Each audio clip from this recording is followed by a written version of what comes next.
नमस्कार प्यारे विद्यार्थियों, हम पढ़ रहे हैं कक्षा 8 का नया सिलेबस नई किताब के अनुसार। तो हमने चैप्टर नंबर स्टार्ट किया था 6 घन एवं घनमूल, जिसके अंदर हमने प्रश्नावली 6.1 को बिल्कुल अच्छे सॉल्यूशन कर लिया। और आज हम इस वीडियो के अंदर स्टार्ट करने वाले हैं प्रश्नावली 6.2। बड़ा ही मज़ा आने वाला है, बड़े ही आनंद के साथ और बड़ी ही हंसी मजाक के साथ हम इस चैप्टर को पूरा कर लेंगे। और आपसे वादा करते हैं कि आपको बिल्कुल एक एक सवाल को बिल्कुल जीरो लेवल से हाई लेवल तक समझाया जाएगा, तो आपको किसी भी तरीके से आपको टेंशन लेने की आवश्यकता नहीं है। तो चलिए स्टार्ट करते हैं आज का प्यारा सा सेशन। क्या कहता है प्यारा सेशन? इसमें हम प्यारे प्यारे क्वेश्चन करेंगे और बिल्कुल आपको बड़ा ही भरपूर तरीके से आनंद देखने को मिलेगा। तो देखिए प्रश्नावली 6.2 घन एवं घनमूल, जिसका क्वेश्चन नंबर फर्स्ट ही क्या है, अभाज्य गुणनखंड विधि द्वारा निम्नलिखित में से प्रत्येक संख्या का घनमूल ज्ञात कीजिए।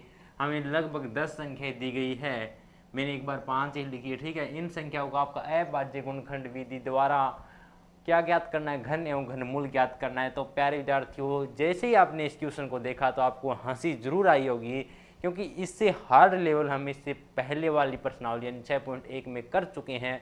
वहाँ पे हमने 3-3 संख्या के जोड़े बनाने और अभाज्य गुणनखंड करने और घनमूल निकालना तो पहले ही से सीख लिया है। ये तो मात्र फॉर्मेलिटी बनकर रह गया है हमारे लिए, लेकिन फिर भी हमें सीखना पड़ेगा, बड़ा ही आनंद आएगा। देखिए, तो सबसे पहले हम क्या करते हैं, इसने कहा है आपको अभाज्य गुणनखंड विधि द्वारा, यानी इसमें अभाज्य गुणनखंड करने होंगे और फिर उसका घनमूल ज्ञात करना है।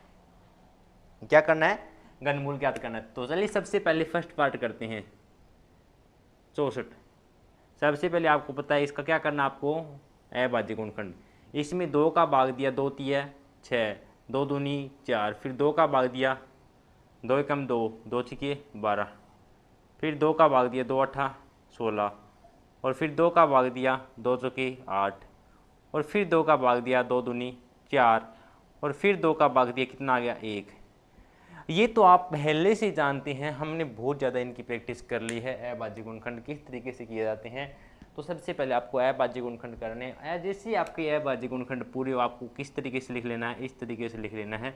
2 कितनी बार आए हैं, आप कहेंगे सिर्फ 6 बार आए हैं। 2 कितनी बार हैं, 2 है आपके पास 6 बार।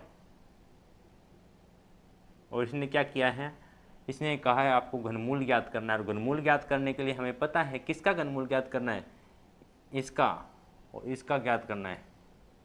घनमूल का निशान क्या होता है, यही निशान होता है ना। हमें 64 का घनमूल ज्ञात करना है। क्या करना है, 64 का घनमूल। क्या मैं 64 को इस तरीके से लिख सकता हूँ? आप कहेंगे सर लिख दो, कोई फर्क नहीं पड़ता, क्योंकि 64 का अभाज्य गुणनखंड किया तभी हमें ये मिले। क्या मिले? ये मिले। लेकिन आपको पता है कि हम वर्ग, जहाँ वर्गमूल ज्ञात करना था वहाँ पे हमने 2-2 के जोड़े बनाए, ठीक इसी प्रकार काम किया।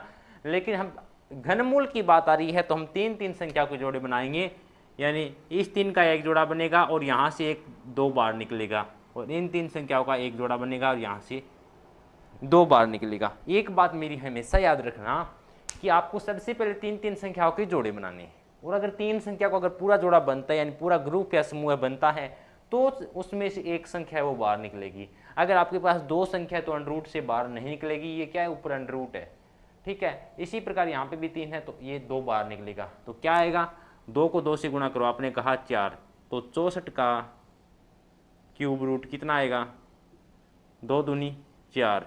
तो बिल्कुल राइट आंसर क्या हो जाएगा, यह हो जाएगा आपके पास। आई होप कि आप मेरी बात को समझे और आपने इतनी चीज़ें तो पहले ही सीख चुकी है। तो इस क्वेश्चन का क्या मायना, क्या हमारे लिए डिपेंड करता है ये क्वेश्चन, क्योंकि ऐसे क्वेश्चन को तो हम पहले ही सॉल्यूशन करना सीख चुके हैं। तो क्या आपको समझ में आया ये क्वेश्चन? तो चलिए इसका नेक्स्ट पार्ट नंबर 2 करते हैं। आपको सबसे पहला मेन काम है कि आपको अभाज्य गुणनखंड करना आना चाहिए, और वो कब पॉसिबल है, जब आप जितनी ज़्यादा इनकी प्रैक्टिस करेंगे उतना ही ज़्यादा आप इनके अंदर फॉरवर्ड होते जाएंगे, और आपको भी पता नहीं चलेगा कि आप इतने फॉरवर्ड कब हो गए। सेकंड वाला क्या है, 512। वही काम, सबसे पहले अभाज्य गुणनखंड करो।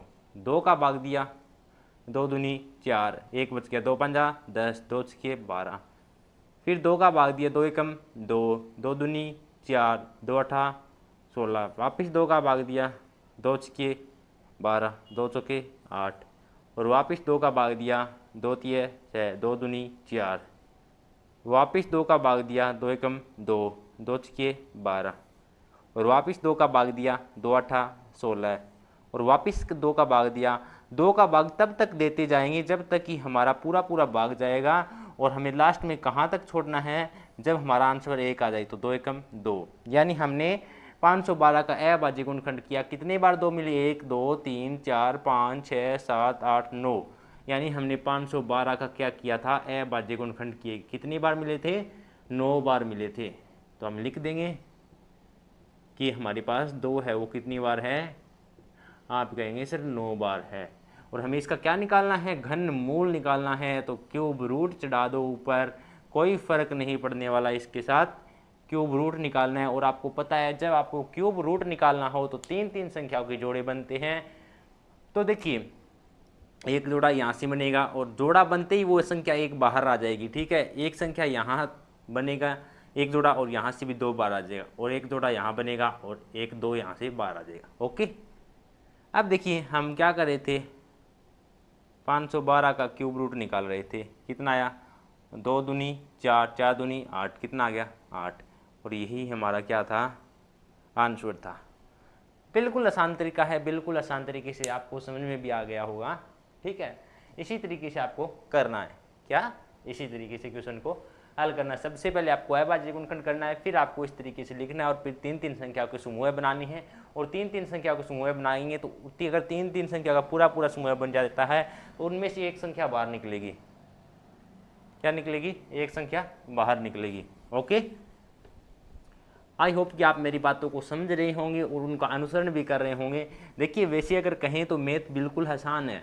अगर आप मन लगाकर अपने मैथ सीखा तो मैथ से जी कोई सब्जेक्ट नहीं है, लेकिन अगर आप जितना ज़्यादा मैथ से दूर भागेंगे उतना ही ज़्यादा मैथ आपसे दूर भागेगी। ठीक है,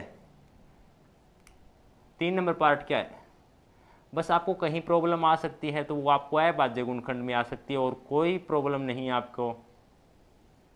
इसमें 2 का भाग दो, क्योंकि इकाई का अंक 8 है। 2 का भाग दिया, 2 पंजा 10, फिर 2 तिया 6, 2 दूनी 4, 2 चौके 8, वापिस 2 का भाग दो, 2 दूनी 4, 2 छके 12, 2 छके 12, 2 दूनी 4, वापिस 2 का भाग देंगे, 2 एकम 2, 2 तिये 6, 2 तिये 6, 2 एकम 2।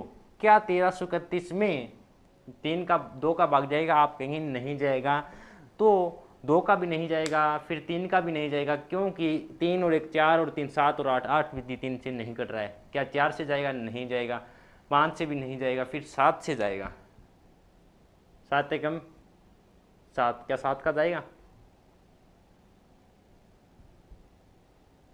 11 का जाएगा सही तक। 7 का और देखते हैं, 7 एकम 7, और कितने बच गए 6, 7 निम 63, 7 का भी नहीं जाएगा, तो डायरेक्ट किसका जाएगा, 11 का जाएगा। 11 एकम 11, कितना आ गया, 11 एकम 11, कितना बच गया, 2 बच गया, 11 दूनी 22, और 11 एकम 121 आ गया।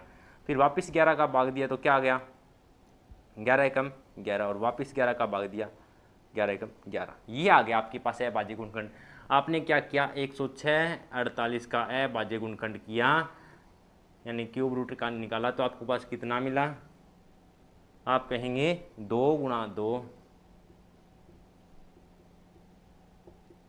11 गुणा 11, यही मिला आपको। ठीक है, और अब आपका काम होता है कि आप इनके 3 समूह के रूप में जोड़े बनाए। तो हमने क्या किया, एक जोड़ा यहाँ से बनाया, और 1 2 यहाँ से बाहर आ जाएगा, और एक समूह यहाँ से बनाया, और ये 11 यहाँ से बाहर आ जाएगा। हमें करना क्या था, हमें तो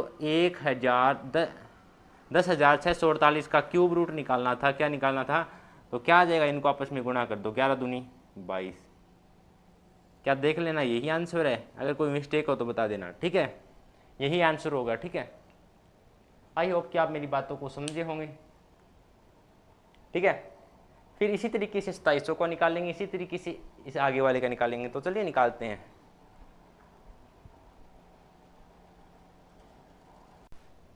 तो चलिए नेक्स्ट वाले का निकालते हैं। क्या है 4th नंबर, आप कहेंगे सर 27,000 है, तो सबसे पहले उसको इस तरीके से लिख लो, और फिर क्या कर दो, उसका अभाज्य गुणनखंड निकाल दो। 2 का भाग देंगे तो कितना आएगा, 2 एकम 2, 2 तिये 6, 2 पंजा 10, और 2 जीरो के 2 जीरो, फिर वापस 2 का भाग देंगे तो कितना आएगा, 2 छके 12, 2 दूनी 4, 2 पंजा 10, और फिर वापस 2 का भाग देंगे तो कितना आएगा, 2 तिया 6, 2 एकम 2, 2 दूनी 4, 2 पंजा 10।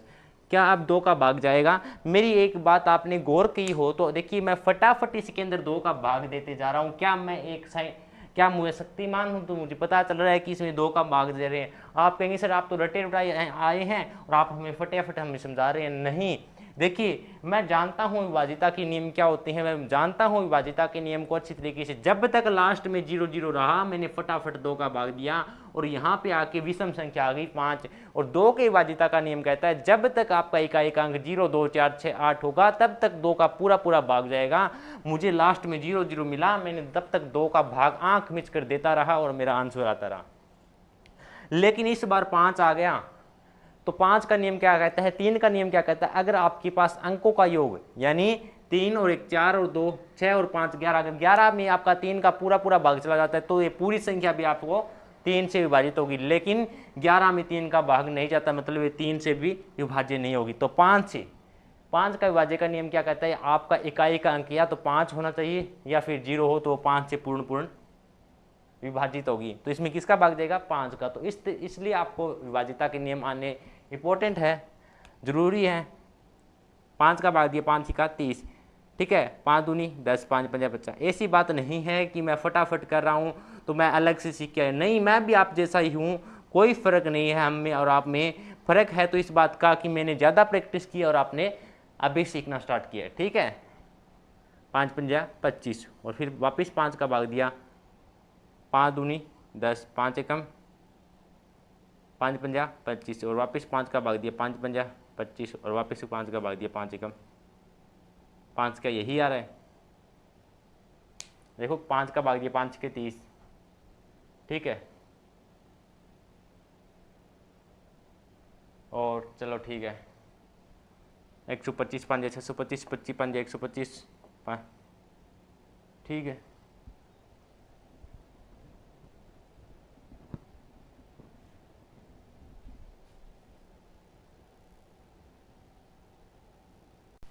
तो देखिए हमने एक छोटी सी मिस्टेक कर चुके हैं और बड़ी बड़ी सवालों में छोटी छोटी मिस्टेक होती रहती है। देखिए हमने क्या मिस्टेक की, 2 का भाग दिया 2 छके 12 और फिर 1 बच गया, 2 7 14, यहाँ पे कितना आएगा, 7 आएगा।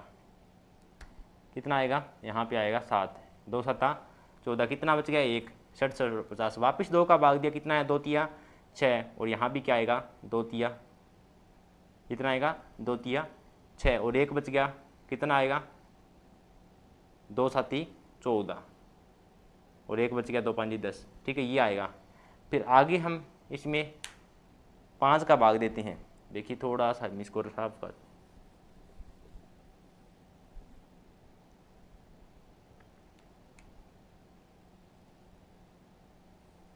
इसमें 5 का भाग दिया, कितना आया, 5 के क्या 3 का भाग जा रहा है, 3 और 3 6 6 और 5 11 11 और 7 18। इसमें 3 का भाग जा रहा है, पहले 3 का भाग दो, क्या दो, देखो 3 और 3 6, 6 और 7 13, 13 और 5 18, 18 यानी 18 में 3 का भाग जा रहा है तो पहले 3 का भाग दो, 3 एकम 3, 3 एकम 3, 3 दूनी 6, 1 बच गया, 3 पंजा 15, फिर वापस 3 का भाग दिया, 3 तिया 9, 2 बच गया, 3 सत्ता 21, कितना बच गया, 1 बच गया, 3 पंजा 15, वापस 3 का भाग दिया, 3 एकम 3, 3 दूनी 6, 1 बच गया, 3 पंजा 15, 125 आ गया। अब इसमें 3 का भाग नहीं जाएगा, अब इसमें 5 का भाग देते हैं तो 5 दूनी 10 और फिर कितना बच गया, 2 बच गया, 5 पंजा 25, वापस 5 का भाग दिया, 5 पंजा और फिर वापस 5 का भाग दिया, कितना आ गया, 1। अब आपको समझ में आ गया होगा। देखो हमने एक छोटी सी मिस्टेक कर दी, उसके लिए सॉरी, ठीक है। तो हमने क्या किया, 27 अजहार का अभाज्य गुणनखंड किया। क्या किया, हम क्यूब रूट निकाल रहे हैं तो इस तरीके से निकलेंगे, ठीक है। क्या मिला हमें, आप कहेंगे 2 कितनी बार मिले, 3, 3 भी 3 बार और 5 भी 3 बार, 2 गुणा 2 गुणा 2 गुणा 3 गुणा 3 गुणा 3 गुणा 5 गुणा 5 गुणा 5। क्या यही मिला हमें, तो आप कहेंगे सर हाँ यही मिला। तो कर दो अपना काम, 3 3 संख्या के जोड़े बना दो, यहाँ से 1 2 उठा लेंगे, इन 3 से एक 3 उठा लेंगे क्योंकि इनका पूरा का पूरा जोड़ा बन रहा है। और जब ये पूर्ण समूह में हो ना तो हम क्या कर सकते हैं, इनकी एक एक संख्या उठा सकते हैं और इनका आपस में गुणा कर दो, 2 तिया 6, 6 पंजा 30, तो 27,000 का घनमूल कितना हो जाएगा, 30, और यही इसका राइट आंसर हो जाएगा। ठीक है, इस तरीके से आपको क्या करना है, इसको ज्ञात करना है। ठीक है, आई होप कि आप मेरी बात को समझे होंगे, यहाँ तक आपको बिल्कुल अच्छे तरीके से समझ में आ गया होगा। इसी तरीके का इसका नेक्स्ट पार्ट नंबर 5 करना है। चलिए करते हैं पार्ट नंबर 5। बिल्कुल आसान है, जरूर इसके 10 पार्ट तक दिए गए हैं, लेकिन है सभी के सभी आसान। ठीक है, कोई छोटी मोटी आपको समझाने में गलती हो जाती है क्योंकि ध्यान आपको बोलने में भी चलता है और आपके तरफ भी जाता है, तो इसलिए थोड़ी सी गलती हो जाती है, लेकिन है बिल्कुल आसान। इसमें बताओ किसका भाग जाएगा, 2 का तो नहीं जाएगा क्योंकि इकाई का अंक 2 नहीं है, तो 3 का देखते हैं, 5 और 1 6, 6 और 6 12, 12 और 2 14, 14 और 5 कितना होता है 19, मतलब 3 का भी नहीं जाएगा, तो फिर 5 का देते हैं। 5 तिया 15, 5 एकम 5, 1 बच गया, 5 दूनी 10, 2 बच गया, 5 पंजा 25, फिर वापस 5 का भाग दिया, 5 के 30, 1 बच गया, 5 दूनी 10, 2 बच गया, 5 पंजा 25, वापस 5 का भाग दिया, कितना आ गया बताओ, 5 एकम 5, 5 दूनी 10, 5 पंजा 25, वापस 5 का दिया, 5 दूनी 10, 5 पंजा 25, और वापस 5 का दिया, 5 पंजा 25, और वापस 5 का दिया, 5 एकम 5, यानी हमने 15,625 का क्या किया, क्यूब रूट किया। कितना मिला हमें, 3 बार 5 मिले, 5 कितनी बार मिले, 5 6 बार मिले, सॉरी 5 गुणा 5, ठीक है, 5 कितनी बार मिले हमें, 6 बार मिले। और अब हमारा काम क्या होता है, इन तीन संख्याओं का जोड़ा बना दो, यानी इन तीनों ने एक समूह बनाया और यहाँ से एक संख्या 5 बाहर आ जाएगी। ठीक है, और तीनों ने एक जोड़ा बनाया, यहाँ से एक क्या आ जाएगी, एक 5 बाहर आ जाएगी। जोड़े का मतलब समझना, जोड़ा मैं किसको बोल रहा हूँ, 3 संख्याओं के समूह को जोड़ा बोल रहा हूँ। ठीक है, आप कहेंगे सर जोड़ा तो 2 का होता है, नहीं, 3 समूह के मैं जोड़ा बोल रहा हूँ। ठीक है, अगर आपको थोड़ा कन्फ्यूज हो रहा है तो आप समझ लेना, क्योंकि हम 3 संख्याओं को एक जोड़ा या समूह ले रहे हैं। ठीक है, तो इनका गुणा करो, 5 को 5 से गुणा किया 25, तो इसका घनमूल क्या हो जाएगा, 25, यही इसका राइट आंसर हो जाएगा। 15,625 का घनमूल हो जाएगा 25। ठीक है, इस तरीके से हम ज्ञात कर सकते हैं। और इसके नेक्स्ट पार्ट और बच गए हैं 5, वो आपको खुद करने हैं और खुद इसका आंसर बताना है। और आपको जो नहीं आता है वो आपको कमेंट बॉक्स में इसका पार्ट नंबर, जो भी मान लो आपको पार्ट नंबर 6 या 7 नहीं आता है या फिर 8 नहीं आता है, तो आपको कमेंट बॉक्स में लिख देना। लेकिन जो विद्यार्थियों, मैंने आपको इतने सारे इनके अभ्यास करा दिए हैं, पीछे वाले चैप्टर में इतने सारे क्वेश्चन करा दिए, आपसे ये तो ज़रूर कह सकता हूँ कि आप ज़रूर इनको हल कर लेंगे, क्योंकि हम इनसे अभी बोर होने लगे कि कब लगी हम इनको करने में, हर एक क्वेश्चन में हमें यही काम करना पड़ रहा है। अब तो हमारे लिए बिल्कुल चुटकियों का काम हो गया है। लेकिन फिर भी अगर किसी भी छात्र को ये लगता है कि सर हमें इसमें दिक्कत है, तो आप कमेंट कर देना, मैं आपको एक कमेंट पे मैं आपको ज़रूर वो समझा के जाऊँगा, लेकिन आपको कभी भी रटाने का प्रयास नहीं करूँगा। तो चलिए बताइए आपको क्लास कैसी लगी, अगर अच्छी लगी हो, पसंद आई, तो प्लीज़ अपना प्यारा सा लाइक और कमेंट करके ज़रूर बताइए। और क्या आप इसी तरीके से कक्षा 10 का कक्षा 8 का पूरा मैथ सीखना चाहते हैं, तो आज ही हमारी यूट्यूब चैनल मैथ की आवाज़ को ज्वाइन कीजिए और बिल्कुल फ्री ऑफ कॉस्ट कक्षा 8 का पूरा मैथ का सिलेबस करिए।